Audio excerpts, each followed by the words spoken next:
اللہ وکفا وسلام علی عبادہ الذین اصطفى اما بعد فاعوذ باللہ من الشیطان الرجیم بسم اللہ الرحمن الرحیم ومن ورائہم برزخ الی یوم یبعثون۔ اس دنیا میں جب انسان رہتا ہے یہ انسان کی دنیاوی زندگی ہے، یہ عالم دنیا کی زندگی کو دنیاوی زندگی کہا جاتا ہے۔ جس وقت انسان پر موت آتی ہے اس وقت سے لے کر قیامت تک اللہ تعالیٰ 18ویں سپارے سورہ مومنون کے اندر فرماتے ہیں اب برزخ شروع ہو گیا۔ یہ برزخ کہاں تک ہے؟ الی یوم یبعثون، موت سے لے کر قیامت تک یہ عالم برزخ ہے۔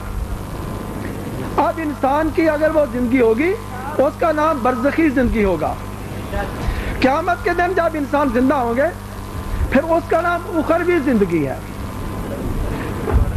میں آپ کے سامنے یہ چیز عرض کرنے لگا ہوں کہ ہم جمعیت اشاعت توحید و سنت والے حیات النبی کے منکر نہیں ہیں، ہم حیات النبی کے قائل ہیں لیکن حیات برزخی کے قائل ہیں۔ ہم مانتے ہیں اللہ کے نبی زندہ ہیں، ہم مانتے ہیں شہداء زندہ ہیں موت کے بعد، ہم مانتے ہیں کہ تمام مومن موت کے بعد زندہ ہیں، لیکن کہاں ہیں؟ عالم برزخ میں۔ وَمِن وَرَائِهِمْ بَرْزَخٌ إِلَىٰ يَوْمِ يُبْعَثُونَ، موت کے بعد قیامت تک کے زمانے کا نام عالم برزخ ہے۔ جس وقت انسان فوت ہو جاتا ہے اس وقت انسان کی روح کہاں چلی جاتی ہے؟ قرآن مجید سے پوچھو اے اللہ کا قرآن کہاں رکھتا ہے تو روحوں کو؟ اللہ تعالیٰ فرماتے ہیں کلا ان کتاب الفجار لفی سجین، کلا ان کتاب الابرار لفی علیین، برے لوگوں کی روحیں سجین میں ہوتی ہیں اور نیک لوگوں کی روحیں علیین میں ہوتی ہیں۔ پوچھو علماء سے، پوچھو قرآن و سنت سے وہ علیین کہاں ہے؟ تمام علماء اکرام آپ کو بتائیں گے یہ 7 آسمان جہاں ختم ہوتے ہیں اس کے بعد سدرۃ المنتہا ہے۔ اللہ کے نبی نے حضرت جبرائیل علیہ السلام کو دیکھا عند سدرۃ المنتہا، جب حضور معراج پر گئے ہیں کہاں دیکھا؟ سدرۃ المنتہا کے پاس۔ آگے دیکھو عندہا جنت المأویٰ، اسی کے پاس جنت المأویٰ ہے۔ 100 درجے ہیں جنت کے، بہت بلند جنت ہے۔ جہاں جنت کا 100واں درجہ ہے وہاں اللہ کے عرش کا پایا ہے، جہاں اللہ کے عرش کا پایا ہے وہاں علیین ہے۔ سبحان اللہ۔ بھائی اسلام کا ایسا مذہب تو نہیں ہے جس نے کسی چیز میں اخطاء چھوڑا ہو۔ اب مومنوں کی روحیں بھی علیین میں ہے، شہداء کی روحیں بھی علیین میں ہے اور انبیاء کی روحیں بھی علیین میں ہے۔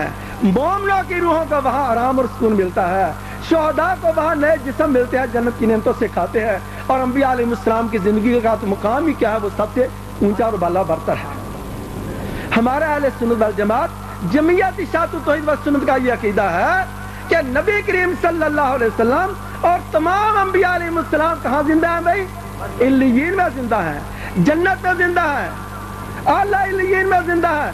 آپ کو حیات برزخی حاصل ہے۔ یہ میرے پاس کتاب ہے، یہ ہماری نمائندہ کتاب، اس کا نام ہے مسلک الاکابر۔ ہماری جمعیت اشاعت توحید و سنت کے امیر حضرت مولانا محمد طیب مدعز اللہ علیہ نے یہ کتاب لکھی ہے۔ اس کے اندر یہی مسئلہ لکھا ہے کہ ہمارا عقیدہ کیا ہے کہ انبیاء علیہ السلام حیات برزخی کے ساتھ زندہ ہیں اور ان کی زندگی حیات برزخی کی سب سے اعلیٰ اور اولیٰ ہے۔ اب آئیے ذرا دوسری بات، اللہ کے نبی دنیا سے چلے گئے، آپ کی روح مبارک جسم سے نکل گئی، آپ کو قبر شریف کے اندر دفن کر دیا گیا۔ یہ جو جسم ہے کیا اس کے اندر روح ہے یا نہیں ہے؟ شہداء جو ہیں ان کے جسم سے روح نکل گئی، کیا اب قبروں کے اندر شہداء کے جسم کے اندر روح ہے یا نہیں ہے؟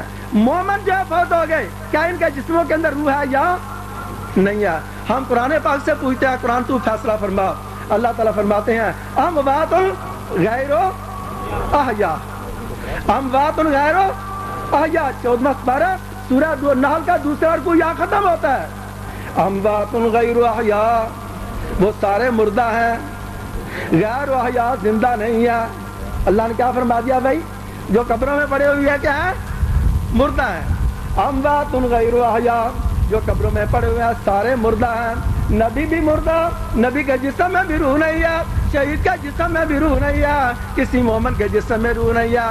یہ جو قبروں میں پڑے ہوئے ہیں سارے بغیر روح کے ہیں، غیر احیاء نہیں ہے، زندہ.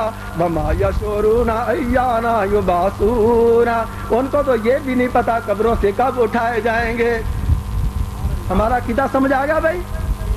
ہم حیات مانتے ہیں لیکن عالم برزخ میں اس قبر میں نہ کوئی نبی زندہ ہے، نہ کوئی شہید زندہ ہے، اور نہ کوئی عام مومن زندہ ہے. بھائی کہاں لکھا ہوا ہے؟